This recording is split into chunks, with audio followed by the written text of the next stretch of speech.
नमस्कार, मैं हूं रैत राकेश टंडन। आप देख रहे हैं देश का सवाल। आज बात करेंगे उत्तर प्रदेश के पूर्वांचल की। कहते हैं कि यूपी के सिंहासन का रास्ता पूर्वांचल से ही होकर जाता है। ऐसा लग रहा है कि एक बार फिर पूर्वांचल पर आर पार की लड़ाई छिड़ने वाली है। समाजवादी पार्टी के अध्यक्ष और यूपी के पूर्व सीएम अखिलेश यादव आजमगढ़ से चुनाव लड़ सकते हैं। इससे पहले यूपी के मुख्यमंत्री आदित्यनाथ योगी गोरखपुर से चुनाव लड़ने का ऐलान कर चुके हैं। इसका मतलब पूर्वांचल एक बार फिर से यूपी के सियासी महाभारत का साक्षी बन सकता है। इसके साथ ही यूपी की राजनीति में एक ट्विस्ट देखने को मिला। बीजेपी ने समाजवादी पार्टी के दल बदल का करारा जवाब देते हुए मुलायम परिवार पर सेंध लगाई है। मुलायम सिंह यादव की छोटी बहू अपर्णा यादव की मुलायम परिवार से सियासी विदाई हो गई है, यानी अपर्णा यादव ने बीजेपी का दामन थाम लिया है। तो सवाल है कि क्या अखिलेश आजमगढ़ और योगी गोरखपुर से पूरी यूपी को साध लेंगे? क्या यूपी चुनाव में एसपी और बीजेपी आजमगढ़ और गोरखपुर में ही सारी ताकत झोंक देंगे? दल बदल का ये जो सियासी दांव है वो दोनों पार्टियों को क्या वाकई में मजबूत कर पाएगा?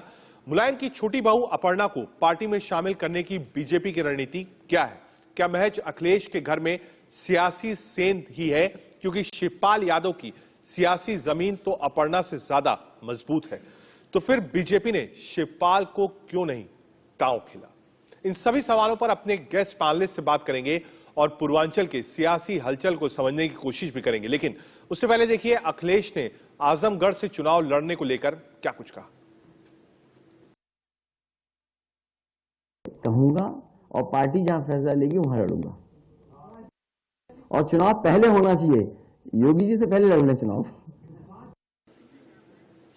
उत्तर प्रदेश के मुख्यमंत्री योगी आदित्यनाथ ने कहा है कि अखिलेश यादव इस चुनाव में बैकफुट पर आ गए। को उतरने का अधिकार है, वे अपनी पार्टी की तरफ से अधिकृत प्रत्याशी बने, ये हमारी भी कामना है, उनको बनना चाहिए। लेकिन एक बात तो सामने आ गई है कि समाजवादी पार्टी आज बैकफुट पर आ चुकी है अपनी पहली सूची के बाद। अब उनकी हिम्मत नहीं हो पा रही कि अगली सूची वो जारी कर सकें, क्योंकि किसकी करें किसकी न करें। और अगर करते हैं, जिन जैसे पेशेवर माफिया और अपराधियों को इन्होंने पहली सूची में स्थान दिया, अगर ऐसे ही करते हैं तो जनता के सामने उनको मुंह दिखाने की स्थिति नहीं होगी, और इस भय से वे लोग उससे काफी दूर दूर तक वे देखने को उनको नहीं मिलेगा। अखिलेश यादव के आजमगढ़ से चुनावी मैदान में उतरने पर बीजेपी ने हमला बोला है। बीजेपी ने कहा है कि अखिलेश यादव खुद के लिए सुरक्षित सीट खोज रहे हैं। वहां समाजवादी पार्टी ने कहा कि यूपी की जनता का भरोसा अखिलेश यादव पर है। जरूर मैं देख रहा हूं आप सबके माध्यम से वो विधानसभा चुनाव लड़ेंगे, लेकिन वो कहते थे कि हमने विकास किया है। और अगर आपने विकास किया है तो सीट को चुनने में इतना देरी क्यों लगा रहे हो, और ऐसी सीट क्यों नहीं चुन रहे हो जहां आपने विकास किया है? क्यों ऐसे सुरक्षित इलाके की ओर भाग रहे हो जहां से आपको जीत करके नहीं आना है?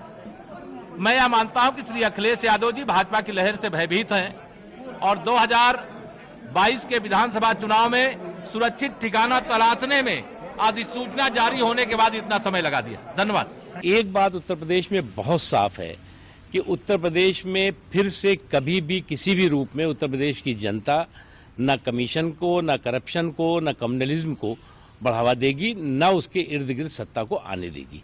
और आज इस बात का एहसास उन विपक्ष के चौधरी बनने की जो चौधराहट कर रहे हैं उनको भी इस बात का एहसास है। इसलिए देखिए आपकी कहां से आकर के और विपक्ष की चौधराहट की चूचू के मुरब्बे जैसी जो है वो चाल चल रहे हैं लोग। तय करके बताएंगे, लेकिन समाजवादी पार्टी की सरकार बन रही है और श्री अखिलेश यादव जी मुख्यमंत्री बनने जा रहे हैं। ये फैसला उत्तर प्रदेश की जनता 10 मार्च को कर देगी। उत्तर प्रदेश के लोगों की राय है कि उनसे बेहतर कोई मुख्यमंत्री नहीं हो सकता। जनता का भरोसा श्री अखिलेश यादव जी पर है। उन्होंने काम किया है अपने मुख्यमंत्री काल में, और फिर वो दोबारा से उत्तर प्रदेश को विकास के रास्ते पर ले जाने के लिए प्रतिबद्ध है, वो काम करेंगे। बीजेपी में आज शामिल होने के बाद अपर्णा यादव ने कहा है कि उन्हें बीजेपी का राष्ट्रवाद पसंद है। इंडिया न्यूज संवाददाता संजय शर्मा ने अपर्णा यादव से खास बातचीत की। आइए सुनाते हैं क्या कहना है अपर्णा यादव का। की बहू, छोटी बहू अपर्णा यादव जी हमारे साथ में मौजूद है। अपर्णा जी, ऐसा क्या हुआ कि आपको समाजवादी पार्टी छोड़ करके बीजेपी में शामिल होना पड़ा, और आपको क्या लगता है अखिलेश यादव के लिए ये कितना बड़ा झटका है? मैं देखिए हमेशा से यही कहती आई हूँ, आज आपसे फिर से कह रही हूँ कि अपने इस भारतवर्ष में लोकतंत्र है और लोकतंत्र में हर आदमी अपनी स्वेच्छा से अपनी पार्टी, अपनी आइडियोलॉजी सुनिश्चित कर सकता है। मेरे लिए हमेशा से राष्ट्रधन सर्वोपरि रहा है, मेरे लिए राष्ट्र से ऊपर कुछ नहीं है। तो आज यही विचारधारा से आदरणीय प्रधानमंत्री जी से मैं यही जो प्रभावित हुई, आज मैंने भाजपा ज्वाइन करी है। जी अपर्णा जी, बीजेपी में आप आई हैं, क्या सोच करके आई हैं और आगे आपको क्या करने का इरादा है? क्या आपको लगता है कि आप समाजवादी पार्टी छोड़ करके बीजेपी में जब आई हैं तो ज्यादा अच्छे से राष्ट्र सेवा कर पाएंगी? देखिए, मैं यही कहती हूँ कि जो नेतृत्व यहाँ पे इस पार्टी ने इस देश के संस्कारों को, इस देश के धर्म को, इस देश के आइडियोलॉजी को बचा कर रखा है और जितने बड़े काम इन लोगों ने किए हैं, इतिहास है ये बात कि आज तक कोई भी पार्टी विशेष कर नहीं पाई है। एज अ युवा, एज अ महिला, मैं बहुत बहुत जो है धन्यवाद देना चाहती हूँ आदरणीय मुख्यमंत्री जी का, आदरणीय प्रधानमंत्री जी का बहुत धन्यवाद देना चाहती हूँ कि उन्होंने जो है मुझे इस आइडियोलॉजी से, इस राष्ट्रवादिता के साथ जुड़ने का अवसर दिया। अपर्णा यादव हमारे साथ में, जिनका कहना है कि वो राष्ट्र के लिए काम करना चाहती थी, राष्ट्रवाद उनके मन में पहले से था और अब उनको बीजेपी में काम करके अच्छा लगेगा, और उन्होंने प्रधानमंत्री नरेंद्र मोदी जी को धन्यवाद दिया। संजय शर्मा, इंडिया न्यूज, प्रमोद दास के साथ। पूर्वांचल की लड़ाई क्या है? अखिलेश यादव के आजमगढ़ से लड़ने का मतलब क्या होगा? अपर्णा यादव आज बीजेपी में शामिल हुई हैं, इसका मैसेज क्या है उत्तर प्रदेश में? इसको समझने के लिए अपने पैनल पर चलते हैं। हमारे साथ डॉक्टर कौशल कांत मिश्रा जी हैं, प्रवक्ता भारतीय जनता पार्टी की ओर से, श्याम सिंह यादव जी हैं, सांसद बीएसपी की ओर से, डॉक्टर अजीज खान जी हैं, प्रवक्ता समाजवादी पार्टी की ओर से, और अनुज अत्रे जी हैं, नेता कांग्रेस पार्टी की ओर से। बहुत स्वागत है आप सभी का। और शुरुआत अजीज खान साहब आपसे करूंगा, क्योंकि सबसे ज्यादा अगर कोई चीज चर्चा में है तो वो दो चीजें। पहला, अखिलेश यादव चुनाव कहां से लड़ेंगे? देखिए, एक बात आप समझिए रजत, जैसा कि हमारे नेता ने भी स्पष्ट किया आज प्रेस कॉन्फ्रेंस करके, उन्होंने कहा कि हमारे यहाँ एक कोर कमेटी है, तो कोर कमेटी जो तय करेगी हम उसको मानेंगे और उसी के आधार पर हम चुनाव लड़ेंगे। एक बात। दूसरी बात, उन्होंने ये कहा कि हम आजमगढ़ की जनता से पूछेंगे। आप खुद इस बात को जानते हैं कि आजमगढ़ से हमारे नेता सांसद हैं और वहां से वो जनप्रतिनिधि हैं। जाहिर सी बात है कि जहां से शख्स जनप्रतिनिधि होता है वहां की जनता से राय करता है और वो राय करके तय करेंगे कि आखिर चुनाव कहां से लड़ना है और क्या कैसे करना है।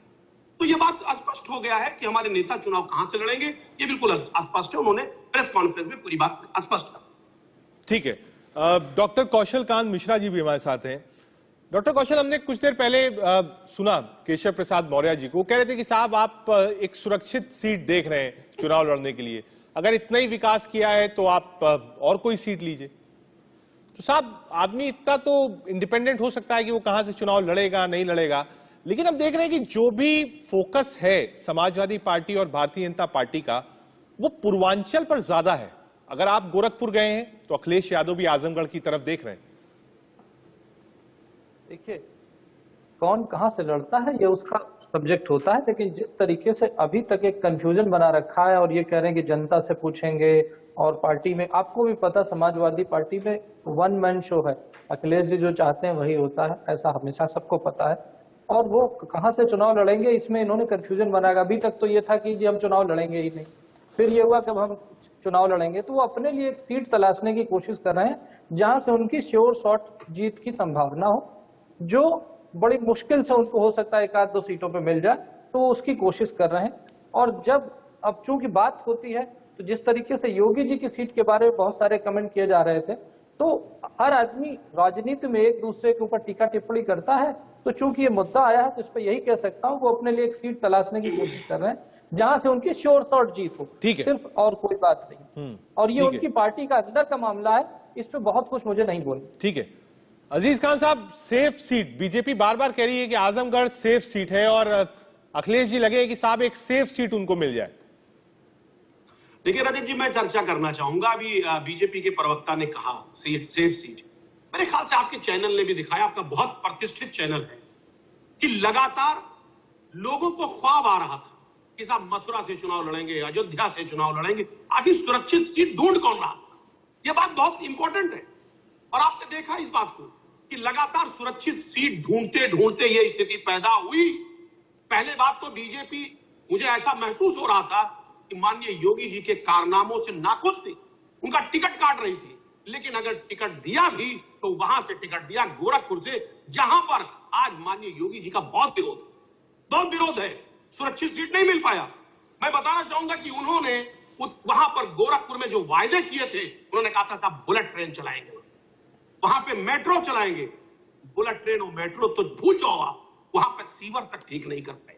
वहां पे कहा था कि साहब वहां पे हम जो बीआरडी मेडिकल कॉलेज है उसको अपग्रेड करेंगे, वहां जो यूनिवर्सिटी है गोरखपुर का उसको केंद्र का दर्जा देंगे, कुछ नहीं कर पाए। वहां पे कहा था गीडा में फूड पार्क बनाएंगे, नहीं कर पाए।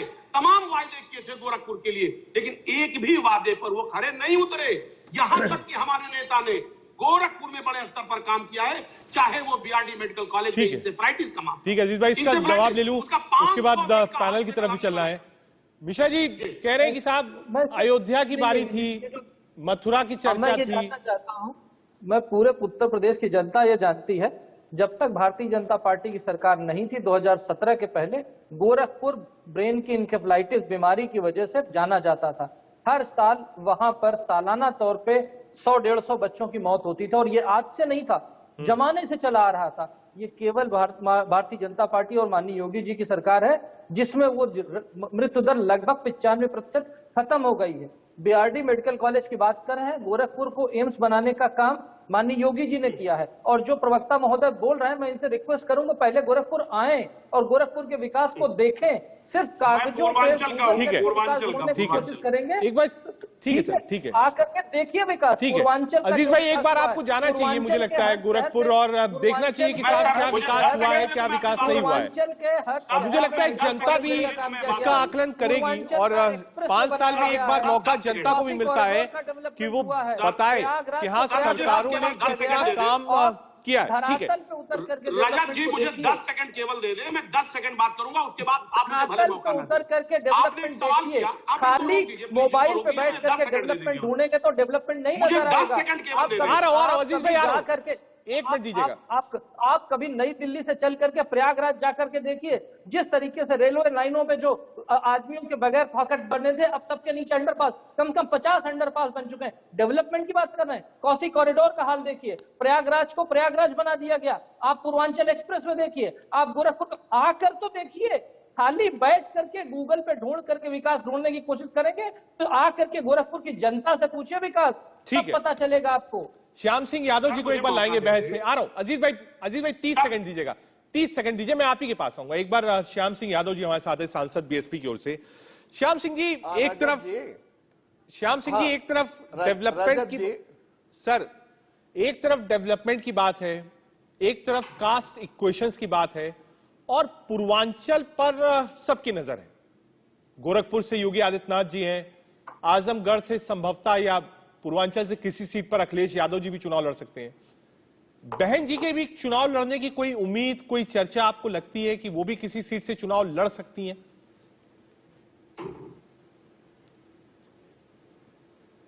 देखिए, पहले तो मैं आपके पहले सवाल का जवाब दे दूं। अभी जो चर्चा हो रही थी, ये डेवलपमेंट पर बीजेपी कभी चुनाव नहीं लड़ती, डेवलपमेंट पर लड़ ही नहीं सकते, इनकी हिम्मत ही नहीं है। ये लड़ेंगे चुनाव हिंदू और हिंदुत्व के मुद्दे पर। अभी महीनों से मैं सुन रहा हूं कि योगी जी कभी अयोध्या से लड़ने की बात करते तो कभी मथुरा से, लेकिन मैं आपको बता दूं, जब किसी के ऊपर वार होता है, आक्रमण होता है, जब वो भागता है तो सबसे आखिर में और घर में जाकर के अपने छुपता है। तो योगी जी को इतना डर हो गया है कि दूसरी जगह से हम हार जाएंगे, उनको कोई कॉन्फिडेंस नहीं था। वो मथुरा छोड़कर, अयोध्या छोड़ करके भाग करके अपने घर में घुस गए हैं, और मुझे तो उम्मीद नहीं है कि वहां से भी वो योगी जी जीत पाएंगे, यूपी की जनता उनको समझ गई है। जैसा 5 सालों में उन्होंने काम किया है, उनको बहुत करारी हार का सामना वहां से भी करना पड़े। उसके अलावा पिछली बार कितनी सीटें मिली थी मैं पूछना दूसरे चाहूंगा। पार्टी के अध्यक्षों की सीट के बारे में एक मिनट आप लोग जो कौशल कह कांत जी, रहे 30 थे, सेकंड एक पूरा कर मिनट सुन लीजिए। हाँ बोलिए सर, बोलिए। जो अभी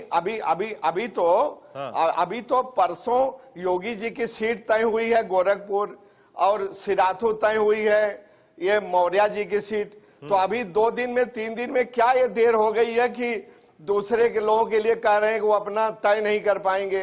अरे दूसरा तो जहां से चाहेगा क्योंकि आरोप लगाया है उसका जवाब डॉक्टर कौशल से लेंगे। इससे भी ज्यादा बोलेंगे। ठीक है, तो श्याम सिंह जी एक क्विक रिएक्शन इस पे बता दीजिए। क्या बहन जी चुनाव लड़ेंगी? क्या बहन जी चुनाव लड़ेंगी इस बार विधानसभा का? अरे बहन जी सर्वे सर्वा हैं, वो जो करेंगी अच्छा ही करेंगी।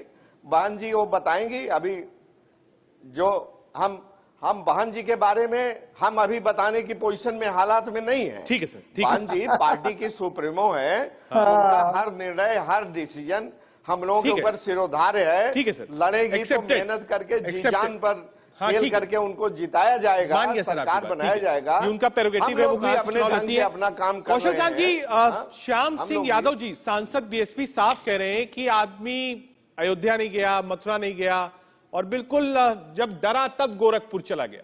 तो क्या गोरखपुर सेफ सीट थी, बीजेपी ने इसीलिए शिफ्ट किया योगी आदित्यनाथ जी को गोरखपुर? योगी आदित्यनाथ जी उत्तर प्रदेश के पूरे किसी भी सीट से खड़े हो जाएंगे तो सामने वाले की जमानत जब्त हो जाएगी। जिसमें हिम्मत है वो जाकर के गोरखपुर के सामने खड़ा हो जाए। ठीक। और जो बीएसपी के प्रवक्ता महोदय बोल रहे थे, खड़े हो जाए ना। उनका जवाब सिर्फ यही देना चाहूंगा कि सर पिछली बार आपकी कितनी सीट आई थी? मायावती जी कहां बिल में छुपी हुई है जो चुनाव के लिए भी नजर नहीं आ रही है? एक बार भी कोविड के समय में बाहर निकल के नहीं आई, एक भी रैली नहीं हुई, एक भी प्रदर्शन नहीं हुआ, कहीं कोई बात नहीं हुई। सिर्फ आपके प्रवक्ता महोदय आते हैं और वो ये कहते हैं हमने सब जगह से सीटें घोषित कर दी। अरे सीटें घोषित क्या कर दी? जिस तरीके की सरकार आपने चलाई थी 2005 और 2007 से पहले आपकी कितनी सीटें थी? इससे कोई फर्क नहीं। यात्री जी को भी जोड़ते हैं। ठीक है, आ रहा हूं कौशल कांत जी, आ रहा हूं आपके पास। तिलक तराजू और तलवार। एक मिनट दीजिएगा कौशल कांत जी, एक मिनट दीजिएगा। श्याम जी आपके पास भी आऊंगा, एक बार अनुज अत्रे जी को जोड़ लेते हैं। अनुज जी, लगातार अलायंसेस की चर्चा चल रही है, लगातार इस बात की चर्चा चल रही है कि कौन सा नेता कहां से चुनाव लड़ेगा। पूर्वांचल पर सबकी नजर है। श्याम सिंह जी 30 सेकंड दीजिएगा, एक बार अनुज यात्री जी को भी जोड़ ले। अनुज जी, कांग्रेस का पूर्वांचल प्लान क्या है, और क्या प्रियंका गांधी वाड्रा जी भी विधानसभा चुनाव लड़ेंगी? एक ही प्लान रहा है, चाहे पूर्वांचल हो या पश्चिमांचल हो या मध्यांचल हो या दक्षिणांचल हो। कांग्रेस हमेशा जनता के हितों की लड़ाई लड़ती आई है, जो सबसे पिछड़ा वर्ग समाज का होता है उसकी लड़ाई। और इस बार प्रियंका जी ने जो उत्तर प्रदेश में जो बिगुल बजाया है ना, जो प्रदेश की आधी आबादी की जो लड़ाई लड़ने की बात उठाई है उन्होंने, जो महिलाएं हमारी माताएं बहनें जो प्रदेश की आधी आबादी है, जिनको सबसे ज्यादा प्रताड़ित इन 5 वर्षों में किया गया है, जिनकी सबसे ज्यादा दुर्दशा अगर देश में कहीं हुई है तो उत्तर प्रदेश नंबर 1 रहा है महिलाओं की दुर्दशा के मामले में। ये केंद्र सरकार की आंकड़े बताते हैं। तो उनके हक की लड़ाई लड़ने के लिए प्रियंका जी ने सबसे पहले इस समय जो है कांग्रेस पार्टी ने बीड़ा उठाया है। 40% महिलाओं को लड़ाने का हम लोगों ने जो निर्णय लिया था, और पहली लिस्ट में आपके सामने उसका नतीजा दिखाया। मैं चैलेंज करता हूं, यहाँ पे तीनों पार्टी के नेता बैठे हैं, जरा ये बता दें कि जितने महिलाएं प्रियंका जी ने पहली लिस्ट में दे दी है, क्या ये पूरी 400 की 3-4 अपनी अपनी जो सीटों पे लड़ेंगे? बता दें कितनी महिलाओं। ठीक है, आपने वादा किया था, आपने लिखा है। राजस्थान और उत्तराखंड का क्या हाल है? उत्तराखंड में आप कितनी महिलाएं उतार रहे हैं? केवल उत्तर प्रदेश में ही महिला लड़की हूँ, लड़ सकती हूँ, लेकिन केवल उत्तर प्रदेश में क्यों? क्योंकि वहां की कोई सीट ही नहीं आपके पास। तो ये नारा जरा उत्तराखंड में जाके दीजिए, राजस्थान में जाके देखिए, छत्तीसगढ़ में जाके देखिए। आपकी जहाँ पे सत्ता है वहाँ पे महिला लड़ नहीं सकती। राजस्थान में अभी आपने अलवर का केस देखा है, वहाँ पे महिला लड़ नहीं सकती है, वहाँ पे सीबीआई जांच कर रही है, और आप उत्तर प्रदेश में आकर लड़की हो लड़ सकती हूँ। अरे आप लड़कियों के कंधे पे, महिलाओं के कंधे पे लग रख करके बंदूक चलाने की कोशिश कर रहे हैं। बैक फायर करेंगे आपको, आपकी जमानत जब्त हो रही पूरे उत्तर प्रदेश में। 5 सीट से ज्यादा नहीं मिलने वाली है, 5 सीट से ज्यादा नहीं मिलने वाली है। बताइए जरा महिलाओं के लिए आपने क्या किया?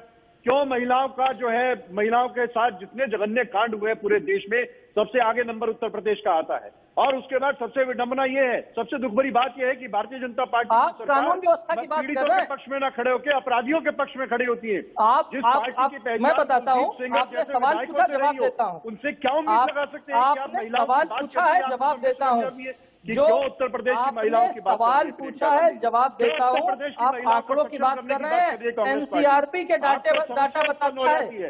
एनसीआरपी का डाटा बताता है 24% अरे जवाब कमी दीजिए ना। आई है, क्यों नहीं आप 28% बवाला में कमी आई है, जो पन्ना यादव को लेना 51% पड़ा अपराध में दूसरी कमी आई है, पार्टियों से, और आपके पास अपनी बलात्कार पार्टियों में में 33% महिला की कमी आई कार्यकर्ताओं का अभाव है। है। आप आकर के बिना आंकड़ों के बोलने की कोशिश करते हैं। बलात्कार में ये बताइए ना, 33% की कमी कौन आई सा है, आंकड़ा चाहिए? मैं जो देता हूं सरकार आप आपको। हमें देके गए थे। तमाम आंकड़े तो हैं। ये जो आप या कह रहे हैं फर्जी ना, आंकड़ेबाजी केवल नहीं हवाई बात चलेगी। कर रहे हैं। ठीक है, जब अनुज जी, आऊंगा आपके पास। जीतने के लिए कोई जमीन एक नहीं मिनट बनी दीजिएगा। है, तो आप एक महिलाओं मिनट अनुज साहब, एक मिनट। कौशल कांत जी, एक मिनट। एक और इंपॉर्टेंट इशू है पूर्वांचल के अलावा, जिसको आज हम डिस्कस करने की कोशिश करेंगे।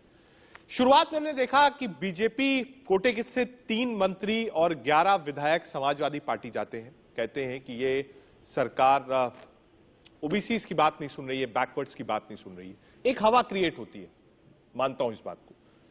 डॉक्टर अजीज खान साहब, आज अपर्णा यादव ने, जो कि यादव परिवार की छोटी बहू, उन्होंने बीजेपी का दामन दिल्ली में थामा और एक लाइन शुरू हुई कि जो घर में थी एक बड़ी सेंधमारी बीजेपी ने करी।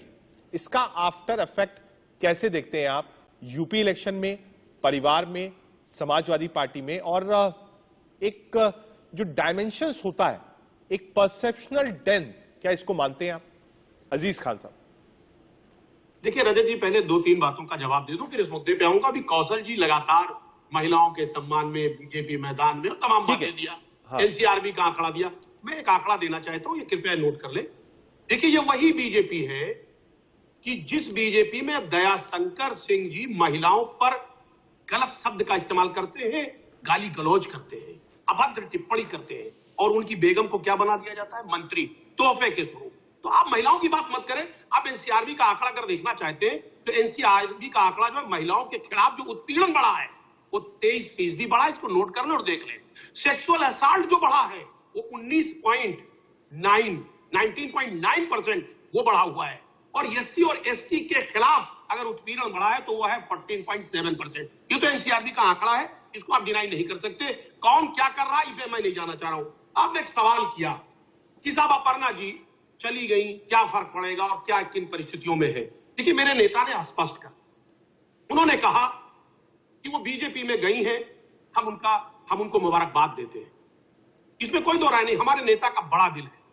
उन्होंने कहा कि हमारी जो विचारधारा है, समाजवादी और अंबेडकरवादी विचारधारा, कम से कम वो बीजेपी जो नफरत की बात करती है, जो दो दिलों को तोड़ती है, हिंदू और मुसलमान की बात करती है, कम से कम ये विचारधारा, ये ब्लड अगर उनके बीच में जाएगा तो हो सकता है कि वो जो जहर उगलते हो सकता कम उगले। पहली बात। दूसरी बात, दूसरे पहलू को आप देख लें। दूसरा पहलू यह है कि बीजेपी में जो जो परिवार गया, चाहे वो आप मेनका गांधी को ले लें, चाहे वरुण गांधी को ले लें, आज क्या हासिल हुआ? दर्द देखिए क्या बयां कर रहे हैं। आज वरुण गांधी जी के दर्द आप देख रहे हैं, ट्वीट में झलकता है रजत जी। आप देखिए ना, रीता जोशी जी सांसद है, एक सीट मांग रही हैं। ठीक है, वो कह रही है मैं इसका जवाब ले लेता हूं क्योंकि आपने महत्वपूर्ण बिंदु और हिस्टोरिकल एग्जाम्पल दिया है। ठीक है अजीज भाई, 1 मिनट दीजिएगा। कौशल कांत जी, हाँ ठीक है। कौशल कांत जी, आपने आरोप भी सुना और सीधे जोड़ा मेनका गांधी और वरुण गांधी से कि आप उनका हश्र देख लीजिए, यानी बता दिया है कि आगे अपर्णा यादव क्या होने वाला है बीजेपी में। अरे, समाजवादी पार्टी ने सबसे पहले कानून व्यवस्था की बात की। कानून व्यवस्था की वो बात करते हैं जिनके जो नवरत्न हुआ करते थे, अतीक अहमद, आजम खान, मुख्तार अंसारी, मुकीम काला, फुरकान, गायत्री प्रजापति, सोनू सिंह, मोनू सिंह, अभय सिंह।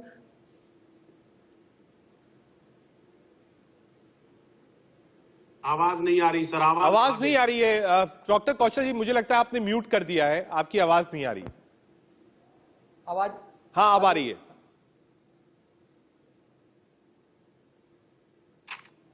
आवाज आ रही है। हेलो, आप बोलिए कौशल। बीच में आवाज कट गई थी। हाँ। मैं कह रहा था इस तरह के नवरत्न वाली पार्टी जिसकी वजह से, और ये लोग कह रहे हैं, बात कर रहे हैं जिसकी पहली सरकार ही बनी थी अनवाई मामलों से आपराधिक मुकदमे चल रहे हो, और यादव उनकी आवाज फैक्टर कैसे पे। निकलेगी रजत जी? अरे ये जवाब देना। एक मिनट अनुज जी एक मूलभूत सवाल है। अनुज जी 1 मिनट रुकिएगा सर। 40% विधायक इनके अपराधी विधायक। अनुज जी 1 मिनट दे दीजिए। हाँ, मुझे म्यूट करवाना पड़ेगा। अनुज जी 1 मिनट दीजिएगा, बात पूरी हो जाए आप तक आ जाऊंगा। कौशल जी बोलिए। एमवाई फैक्टर से सरकार बनाने आए हैं और आज भी एमवाई फैक्टर मौजूद है। क्यों? क्योंकि जिस तरीके से इन्होंने पश्चिम में बांटी है चीजें, नाहिद हसन को दिया कैराना से जिसके ऊपर 17 मामले हैं, हाजी यूनुस बुलंदशहर 23 मामले हैं, मदन भैया लोनी 31 मामले हैं। अरे गुंडागर्दी और आतंकवादियों की सरकार तो आप चलाते आए हैं, आप हमें क्या बोलेंगे? और आपके लिए आपकी सहयोगी बसपा का नारा हुआ करता था, चढ़गुंडों की छाती पर गोली मोहर लगाओ हाथी पर। ये मेरा नहीं, ये बसपा वाले साथी बैठे उनका नारा था। और उसके बाद जब आप दोनों लोग मिले तो आपने कहा मिले मुलायम काशीराम, हवा में उड़ गए जय श्री राम। अरे हवा में जय श्री राम को उड़ाने वाले खुद हवा में आज उड़े हुए हैं, धरातल में मिट्टी में पड़े हुए हैं। आप किसकी बात कर रहे हैं? आप कौन से कानून व्यवस्था की बात कर रहे हैं? अरे आप भूल गए पीपीएल कार्ड होल्डर थे आपके गायत्री प्रजापति। ठीक है, ये कानून की बात होगी। डॉक्टर कौशल, अपर्णा यादव को लेने की जरूरत बीजेपी को क्यों आन पड़ी? अगर आप कॉन्फिडेंट थे, 5 साल का आपका काम था, योगी आदित्यनाथ प्रधानमंत्री मोदी का चेहरा था, डबल इंजन की सरकार थी, क्या जरूरत थी अपर्णा यादव को लेने की? भारतीय जनता पार्टी ने सिर्फ अपर्णा यादव जी को नहीं शामिल, केवल दिखाने के लिए लिए पहले बहुत सारे लोग आकर के शामिल हो रहे थे। अपर्णा यादव जी भी आना चाहती थी, वो एक सम्मानित नागरिक हैं देश की। और सबसे बड़ी चीज तो ये कि वो समाजवादी पार्टी की घर की इज्जत थी, उन्होंने उस इज्जत को नहीं रखा। वो इज्जत चल के हमारे घर आई, हम उनकी इज्जत को जता के बचा के सजो के रखेंगे। हम उनकी कोई दिक्कत नहीं, स्टैंड रिलेशन है, पड़ती नहीं है। आऊंगा अजीज भाई आपके पास आऊंगा। श्याम सिंह यादव जी कुछ कहना चाह रहे हैं, ठीक है? डॉक्टर कौशल 1 मिनट दीजिए। श्याम सिंह यादव जी कुछ ऐड करना चाह रहे हैं। श्याम सिंह जी, कौशल जी कह रहे हैं कि साहब जब बहन जी और समाजवादी एक साथ आ गए तब बीजेपी का रथ नहीं रुका, तो अब कैसे रुकेगा? पूरी भीड़ बीजेपी छोड़कर जा रही थी। हाँ। तो बीजेपी के लिए जरूरी था कि किसी को खोजबीन कर लाए कि दिखाने के लिए कि बीजेपी में भी कुछ लोग आ रहे हैं। जहां तक अपर्णा यादव का सवाल है, 1 मिनट डॉक्टर कौशल बोल लीजिए। बहुत दिन से शुरू से ही उनके तनावपूर्ण रिश्ते हैं, वो मनमुटाव है, पड़ती नहीं है। वो किसी आइडियोलॉजी के तहत नहीं आई हैं अपर्णा जी, वो केवल पारिवारिक तनाव के कारण पड़ती नहीं है, स्ट्रेन रिलेशन है इसलिए आई हैं। और ये केवल दिखाने की मतलब की है, उनसे कोई बीजेपी को कोई फायदा नहीं होने वाला है। ठीक है, फायदा नहीं होगा, हम इसका जवाब लेंगे और अनुज अत्री जी के पास भी चलेंगे, समझने की कोशिश करेंगे कांग्रेस का प्लान क्या है। पूर्वांचल पर सबका फोकस क्यों है? योगी आदित्यनाथ के गोरखपुर चुनने के बाद क्या अखिलेश यादव आजमगढ़ से चुनाव लड़ेंगे? अब तक हमने देखा बड़े चेहरे समाजवादी पार्टी में गए थे, लेकिन आज अपर्णा यादव ने बीजेपी ज्वाइन करी। क्या बीजेपी ने स्कोर बराबर कर दिया? सीधे अपने पैनल की ओर चलेंगे। श्याम सिंह यादव जी, आप बोल रहे थे, मुझे हेडलाइंस लेना था, आप अपनी बात पूरी कर सकते हैं। श्याम सिंह जी।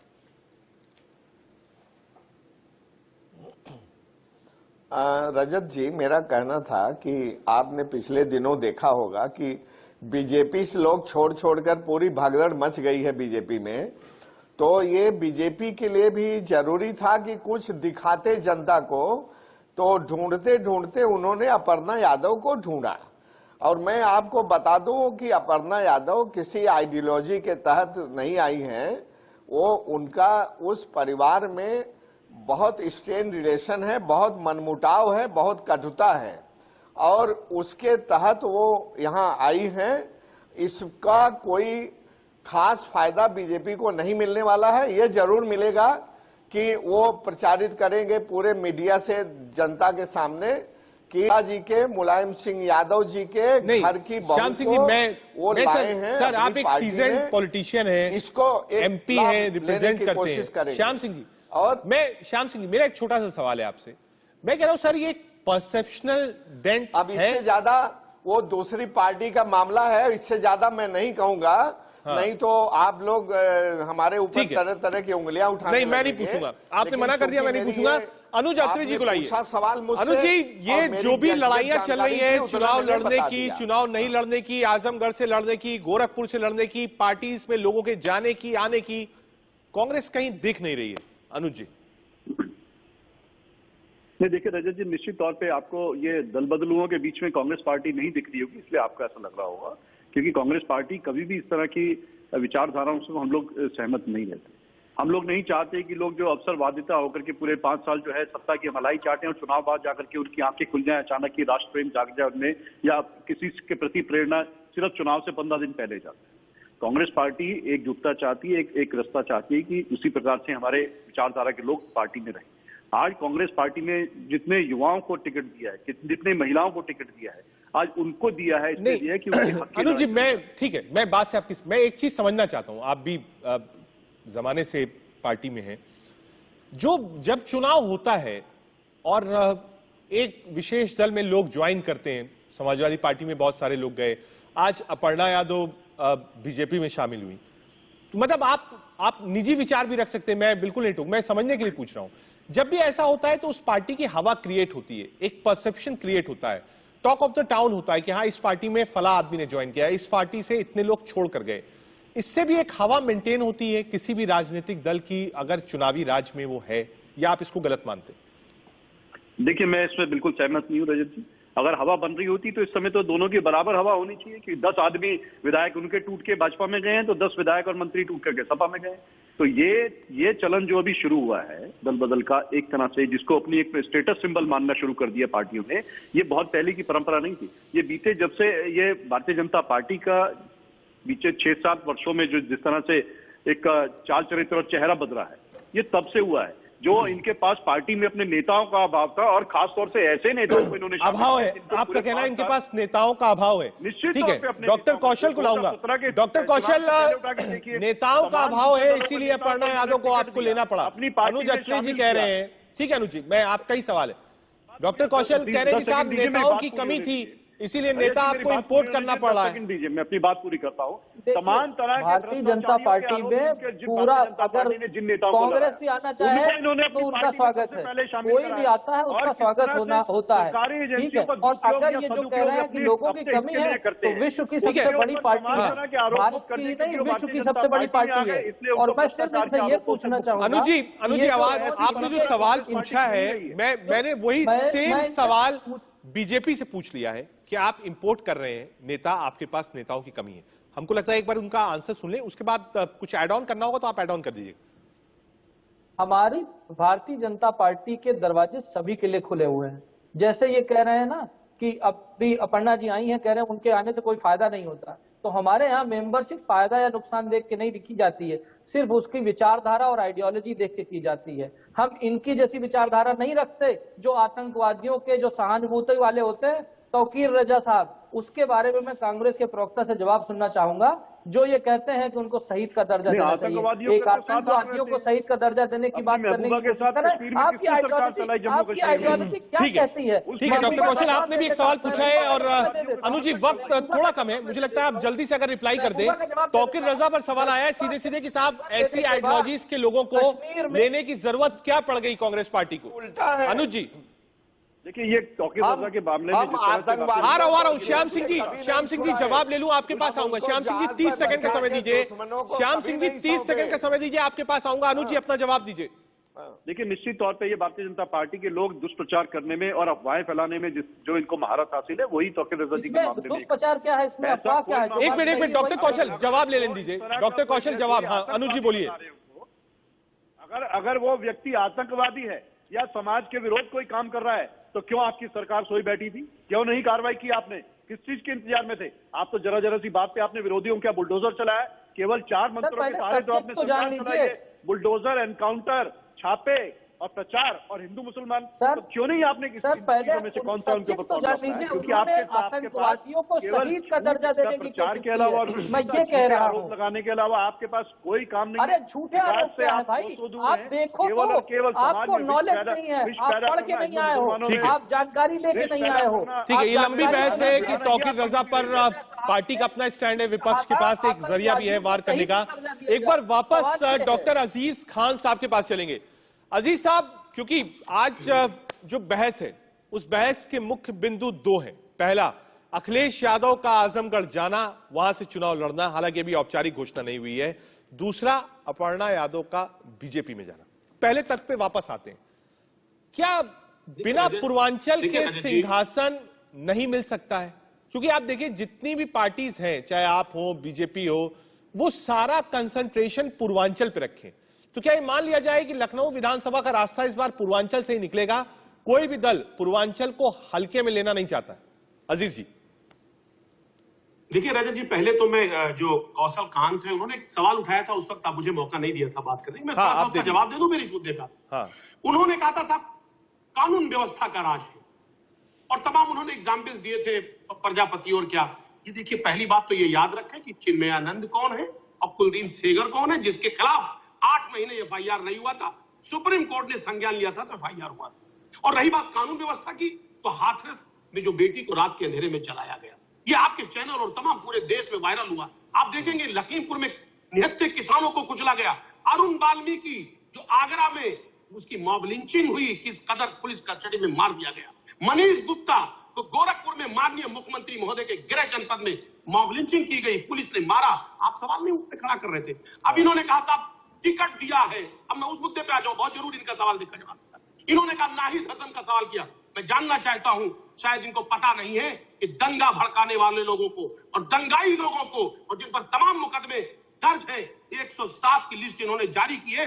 25 ऐसे लोग हैं जो गंभीर अपराधी। ठीक है, इसमें ऐड कर देता हूं, नंद किशोर गुर्जर हो, ठीक है, इसमें ऐड कर देता हूं डॉक्टर अजीज खान जी, इसमें ऐड कर देता हूं, फिर कौशल जी के पास चलेंगे। अभी कुछ देर ही पहले बीजेपी अध्यक्ष जेपी नड्डा साहब प्रेस कॉन्फ्रेंस कर रहे थे।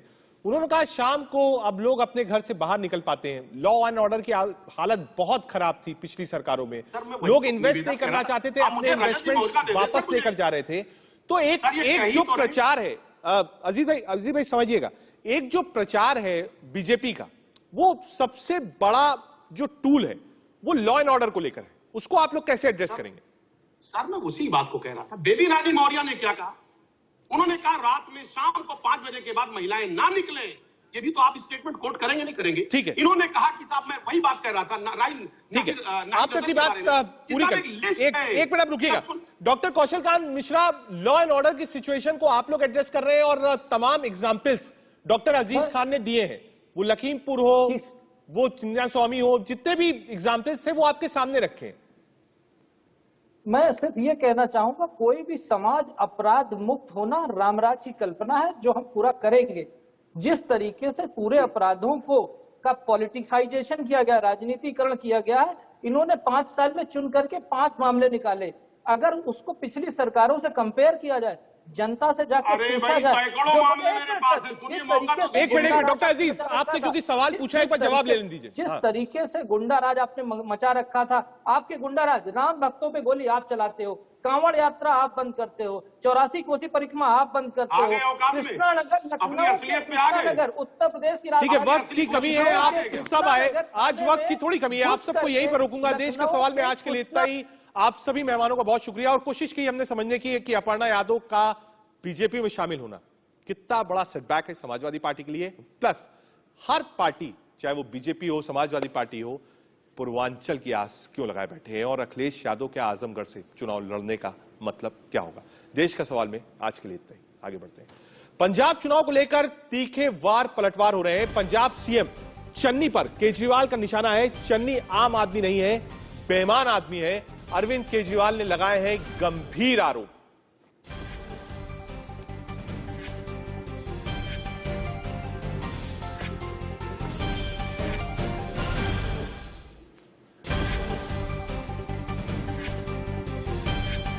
खबरों का सिलसिला जारी रहेगा, आप देखते रहिए इंडिया न्यूज।